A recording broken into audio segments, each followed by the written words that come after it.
Hi friends, सबको good morning. जय हिंद, जय भारत। आज के इस टॉप संस्कृत अध्ययन SNK वाई उपेंद्र सर इस चैनल में आपका स्वागत है। और आप इस चैनल के माध्यम से संस्कृत को आसान करने का सबसे बेहतरीन ट्रिक के साथ में आप इस चैनल के माध्यम से संस्कृत को सीख रहे हैं, समझ रहे हैं। यहाँ पढ़ाया नहीं जा रहा है, यहाँ आपको सीधे आपके दिमाग में समझा करके बताया जा रहा है ताकि कभी भी आपका क्वेश्चन गलत ना हो। तो आइए, आज का ये टॉपिक जो कारक और विभक्ति है, आज ही आपका लास्ट रहेगा। इसके अलावा आज तक क्वेश्चन नहीं पूछा गया है। जितना VVI जो आपके एग्जाम के लिए बनता है उतना हम यानी कि कारक और विभक्ति में आपको बता दिए हैं। और आज आपका सबसे लास्ट है, ये कारक और विभक्ति आज समाप्त करेंगे। और उसके बाद में जो VVI वस्तुनिष्ठ प्रश्न जो कैसे पूछे जाते हैं वह मात्र इसमें से आप देख रहे हैं 3 क्वेश्चन लिया गया है। और ये जैसे ही ये समाप्त आज हो रहा है तो इसके बाद वाला जो वीडियो लेंगे तो उसमें आपको सभी ऑब्जेक्टिव के बारे में कैसे क्वेश्चन पूछा जाता है, कौन कौन से यानी कि वह सूत्र जो है जो आपके लिए सबसे इम्पोर्टेंट रहेगा, तो उसके लिए भी आपको एक वीडियो मिल जाएगा। तो टेंशन नहीं लेना है, क्योंकि आप पढ़ रहे हैं टॉप संस्कृत अध्ययन SNK वाई उपेंद्र सर के माध्यम से। तो यहाँ से आपको बेहतरीन अंक प्राप्त कर सकते हैं इस चैनल के माध्यम से बहुत ही अच्छे ढंग से। मुझे विश्वास है कि आप पढ़ते हैं तो आपको समझ में आ जाता होगा। और कमेंट भी आप करते हैं, लाइक और कमेंट से मालूम चलता है कि आपको सब वीडियो देखने के बाद में अच्छा लगता है। अगर इस चैनल पर न्यू है तो चैनल को सब्सक्राइब कर दीजिएगा। वीडियो अगर अच्छा लगे तो लाइक कर दीजिएगा। अपनी इच्छा अनुसार जो आपकी इच्छा हो उसी कमेंट भी कर दीजिएगा। तो चलिए वीडियो को अब मैं शुरू करता हूँ।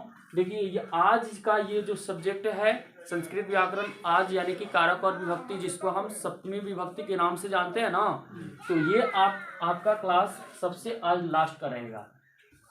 इसमें क्या कह रहा है, अधिकरण कारक सप्तमी विभक्ति के बारे में आज पढ़ेंगे। षष्ठी विभक्ति तक आप पढ़ चुके हैं। प्रथमा विभक्ति, द्वितीय विभक्ति, तृतीय विभक्ति, चतुर्थी विभक्ति, पंचमी विभक्ति और षष्ठी विभक्ति, यहाँ तक तो क्लियर है। किसी को प्रॉब्लम होगा तो ये पूछ सकते हैं, या आपको प्रॉब्लम है तो कमेंट बॉक्स में आप पूछ सकते हैं, उसके लिए फिर स्पेशल वीडियो आपको मिल जाएगा। तो देखिए, यहाँ हम चलते हैं, आज करेंगे लास्ट। आपको तो ये बार बार जितने भी वीडियो बनाए हैं उसमें आपको बताया है कि ये सबसे इंपॉर्टेंट आपके लिए एग्जाम के लिए रहेगा, क्योंकि इसमें से अनुवाद भी पूछा जाएगा, ऑब्जेक्टिव में क्वेश्चन भी उठा लिया जाता है। तो ये आपके लिए बहुत ही इंपॉर्टेंट ये कारक विभक्ति, अगर पूरा का पूरा वीडियो अगर देख लेते हैं, कारक विभक्ति पूरा पढ़ लेंगे तो 5 नंबर तो ऐसे फिक्स रहेगा, लेकिन 5 से प्लस भी हो सकता है। तो आइए, इसको हम लास्ट करेंगे आज। तो देखिए कैसे कैसे क्वेश्चन बनते हैं और कौन कौन सूत्र के नाम से जाना जाता है और उसका परिभाषा कैसे होता है। तो देखिए, आधारो अधिकरणम, ये इसको हम क्या पढ़ते हैं, अ पढ़ते हैं। तो आधारो अधिकरणम में क्या होता है, क्रिया के आधार को अधिकरण कारक कहते हैं। जो आपके कारक में हम पहले भी पढ़ा चुके हैं, इसका परिभाषा आधार को ही अधिकरण कारक कहते हैं, ऐसे लिखाए होंगे। तो यही बात कह रहा है कि क्रिया के आधार को अधिकरण कारक कहते हैं। यहाँ मान लीजिए कि क्रिया कौन है, पढ़ना, पढ़ना है। तो पढ़ने का आधार कहाँ है मेरा, विद्यालय, विद्यालय में हम पढ़ रहे हैं ना। तो जहाँ मेरा आधार, क्रिया का आधार जो बताएगा वह कौन सा कारक हो जाएगा, अधिकरण कारक। और अधिकरण कारक जहाँ होता है वहाँ कौन सा विभक्ति लेकर के आता है, सप्तमी विभक्ति। तो यहाँ मेरा विद्यालय में छात्र पढ़ रहे हैं, पढ़ना मेरा ये क्रिया है और इस क्रिया का आधार कौन बन जाएगा, विद्यालय। तो विद्यालय में ऐसे भी तो आप जानते हैं कि यानी कि मे पे पर अधिकरण कारक का चिन्ह होता है ना, तो अधिकरण कारक को हम सप्तमी विभक्ति के नाम से जानते हैं। और उसमें अधिकरण कारक जहाँ आता है वहाँ सप्तमी विभक्ति का प्रयोग करेंगे। तो यहाँ मे पे पर अधिकरण कारक, और अधिकरण कारक में हम कौन सा विभक्ति लगाएंगे, सप्तमी विभक्ति, जो आपको कारक में सबसे सरल भाषा में आपको पढ़ाया गया है। यदि वह वीडियो नहीं देखे हैं तो वहां से जाकर के इस वीडियो को देख लीजिएगा, तो कारक का लहटेंग जो है आपका खत्म हो जाएगा। तो यहाँ है क्या, विद्यालय। तो मे पे पर को हटाने के लिए हम क्या चीज का प्रयोग कर लेंगे, सप्तमी विभक्ति, तो विद्यालय हो जाएगा। तो विद्यालय हम लगा लिए। उसके बाद में कह रहे हैं कि छात्र पढ़ रहे हैं। तो कितने छात्र पढ़ रहे हैं, बहुत सारा छात्र पढ़ रहे हैं। ऐसे ऐसे यानी कि अनुवाद में जो हमारे भाई है वह कंफ्यूज कर जाते हैं कि यहाँ छात्र है तो छात्रों का प्रयोग करेंगे, तो आपका अनुवाद गलत हो जाएगा। गलत इसलिए होगा क्योंकि यहाँ क्या कहा जा रहा है कि बहुत सारे छात्र पढ़ रहे हैं, यही कहता कि विद्यालय में छात्र पढ़ रहा है। तो एक हो जाता, तो यहाँ छात्रा का प्रयोग करते। लेकिन यहाँ क्या है, छात्र पढ़ रहे हैं बहुत सारा है, तो इसीलिए यहाँ छात्रा का प्रयोग करेंगे। और पठ मीन्स पढ़ना, रहे हैं तो लट लकार, तो लट लकार की यानी कि प्रथम पुरुष एक और बहुवचन है, तो प्रथम पुरुष के बहुवचन में क्या होता है, अंति। तो ये हमारा क्या अनुवाद बन गया, विद्यालय छात्रा पठन्ति, ये हमारा अनुवाद क्लियर। ये हुआ कौन सा कारक, अधिकरण कारक। उसके बाद फिर 2 नंबर में कह रहा है कि मैं मंदिर में पूजा करता हूँ। मेरा आधार कहाँ हो गया, मंदिर। मैं मंदिर में पूजा करने का, ये इसका पूजा करना तो क्या है, क्रिया है, तो क्रिया का आधार क्या बन रहा है, मंदिर। मैं मंदिर में पूजा करता हूँ।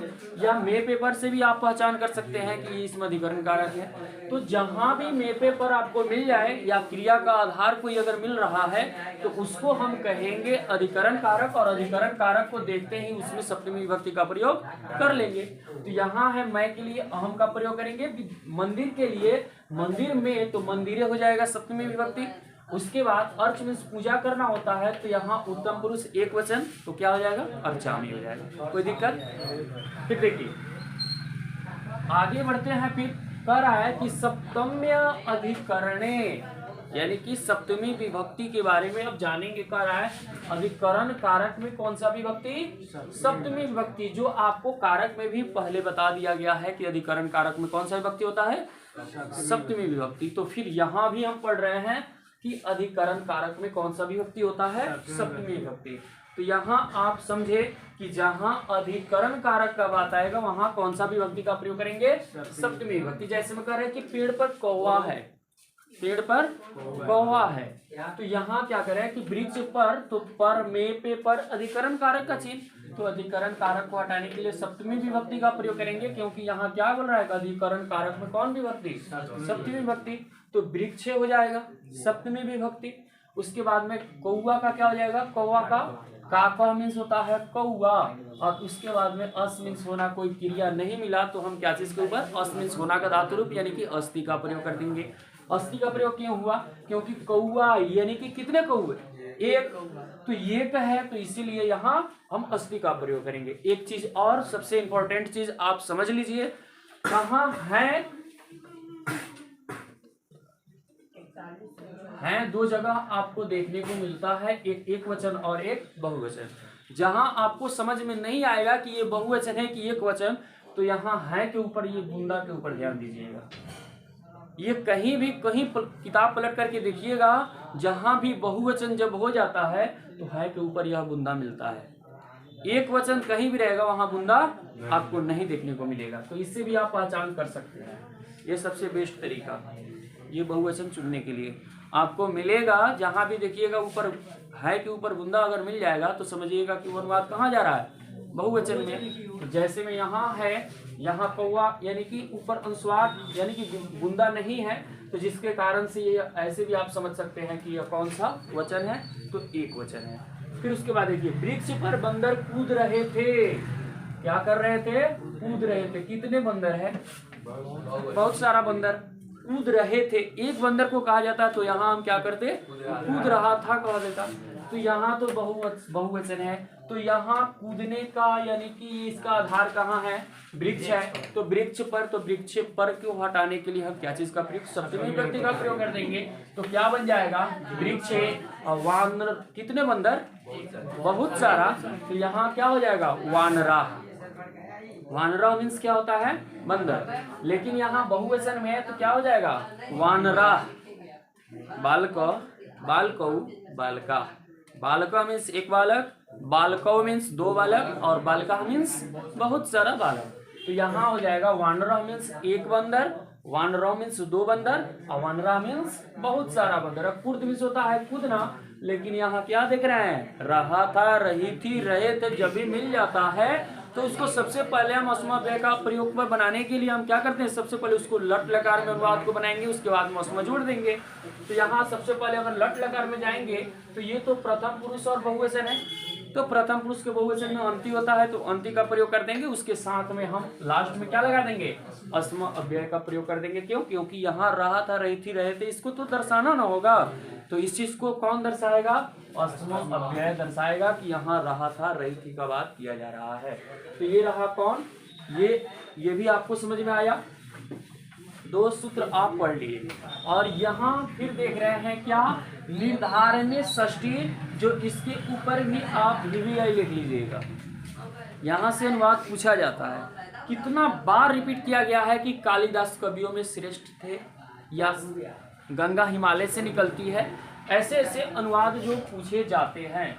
कह रहा है कि अनेक में से यदि किसी एक वस्तु की महत्ता बताई जाए उसे हम क्या कहेंगे, उसमें कौन सा विभक्ति का प्रयोग करेंगे, षष्ठी विभक्ति का भी प्रयोग करेंगे, या आपका मर्जी सप्तमी विभक्ति भी लगा सकते हैं, उसके लिए कोई दिक्कत नहीं होगी, वह आपके ऊपर निर्भर है। आपका उस समय में मूड कहाँ लेकर के गया, अब वहां आप अपने मर्जी से लगा सकते हैं, उसके लिए कोई गलती नहीं हो सकता है। क्योंकि यहाँ हम पढ़े हैं क्या चीज, कि अनेक में से अगर एक की किसी वस्तु की महत्ता बताई जाती है तो उसमें हम कौन सा विभक्ति, षष्ठी विभक्ति भी लगा सकते हैं या सप्तमी विभक्ति भी लगा सकते हैं, उसमें कोई दिक्कत आपको नहीं होगी। फिर यहाँ देख रहे हैं जैसे में कवियों में कालिदास श्रेष्ठ थे। अब मान लीजिए कवियों में, तो कवियों कितने कवियों, बहुत सारा, और उस सारे कवियों में से मात्र एक आदमी के बारे में बताया जा रहा है कि कालिदास श्रेष्ठ थे, कालिदास श्रेष्ठ थे। यानी कि कहने का मतलब ये हुआ कि ज्यादा संख्या में से अगर एक की महत्व के बारे में, उसके बारे में बताया जाएगा तो उसको हम कहेंगे कौन, इसमें हम षष्ठी विभक्ति या सप्तमी विभक्ति का प्रयोग करेंगे। तो यहाँ हम देख रहे हैं कवियों में, कितने कवियों में, बहुत सारा, तो बहुत सारा की षष्ठी विभक्ति और बहुवचन में क्या हो जाएगा, कवि नाम हो जाता है। कवि का शब्द रूप कवि पर जाएगा तो कवि नाम होता है ना, तो सप्तमी षष्ठी विभक्ति में कवि नाम हो गया। तो हमारा मूड उस समय में कह रहा है कि नहीं हम षष्ठी विभक्ति का प्रयोग नहीं करेंगे, तो क्या छोड़ देंगे, आपका मर्जी, कविसु ही डाल सकते हैं। तो उस समय में आपको जो मर्जी करे षष्ठी विभक्ति या सप्तमी विभक्ति लगाने के लिए तो लगा सकते हैं। आपसे क्वेश्चन पूछेगा कि निर्धारण्य षष्ठी में कौन से विभक्ति का प्रयोग किए जाते हैं, तो सबसे पहले देगा 1 नंबर ऑप्शन षष्ठी, 2 नंबर तृतीया, और 3 नंबर में दे देगा सप्तमी, 4 नंबर में आपको लेकर के जाएगा ए और सी। ABCD में अगर माने, ABCD में ही मान लीजिए, यहाँ कर लीजिए डी, तो क्या चीज का उसमें टिक लगाइएगा। अब हमारे भाई जो है हड़बड़ी में आएंगे और कहेंगे कि बाप रे सर का पढ़ाया हुआ तो लड़ गया, कहेगा ना, यहाँ मारेगा कि षष्ठी विभक्ति। अगर पूरा क्वेश्चन नहीं पढ़ेगा तो वह क्या करेगा, माथा टेकते रह जाएगा कि हम सही मार्क करके आए थे और हमारा नंबर कम हो गया। तो कोई भी क्वेश्चन आपको पढ़ना है, सबसे पहले पूरा क्वेश्चन पढ़िए, उसके बाद में जवाब दीजिए। तो यहाँ क्या है, ये आपका ऑप्शन गलत हो जाएगा, सही ऑप्शन आपका डी हो जाएगा। क्यों? क्योंकि हम यहाँ पढ़ रहे हैं षष्ठी विभक्ति भी होती है और सप्तमी विभक्ति, तो षष्ठी विभक्ति ए में भी है और सप्तमी विभक्ति सी में है, तो ऑप्शन डी आपका सही आंसर हो जाएगा। तो यहाँ समझे, क्वेश्चन ऐसा ही पूछा जाता है और यहाँ से तो क्वेश्चन बनता ही है। ये अधिकरण कारक से या कोई भी कारक विभक्ति से तो सारा का सारा क्वेश्चन आएगा, ज्यादातर यहीं से देखने को मिलेगा। तो आइए यहाँ तक समझे, फिर उसके बाद में देखिए यहाँ नदियों में गंगा श्रेष्ठ है। तो नदियों में कितने नदियों में बहुत सारा, तो इसमें भी हम क्या कर रहे हैं, बहुत सारे नदियों में से मात्र एक नदी जो है किसके बारे में, गंगा के बारे में, उसके विशेषता के बारे में बताया जा रहा है, लेकिन उसके बारे में, उसके महत्व के बारे में दिखाया जा रहा है कि गंगा श्रेष्ठ है। तो नदियों में, तो नदियों के लिए हम क्या चीज का प्रयोग करेंगे, नदीसु या नदी नाम भी लगा सकते हैं, उसके लिए कोई दिक्कत नहीं होगा, क्योंकि षष्ठी विभक्ति लगाइए सप्तमी विभक्ति लगाइए कोई दिक्कत नहीं होगा। तो नदीसु गंगा श्रेष्ठा हो जाएगा, यहाँ श्रेष्ठा अस्ति। अब यहाँ स्त्रीलिंग आ गया इसलिए हो जाएगा, ठीक है। तो यहाँ ये आपका निर्धारणी षष्ठी भी आपका समाप्त हो गया। अभी तो कारक और विभक्ति और भी होते हैं, और भी बहुत सारे हैं, लेकिन आपको यहाँ पढ़ा है क्या चीज़, सबसे जो इम्पोर्टेंट है आपके एग्जाम में कहाँ कहाँ से क्वेश्चन बन सकते हैं वही चीज़ को दर्शाया गया है। और आपका ये कारक और विभक्ति आज यानी कि समाप्त हो गया।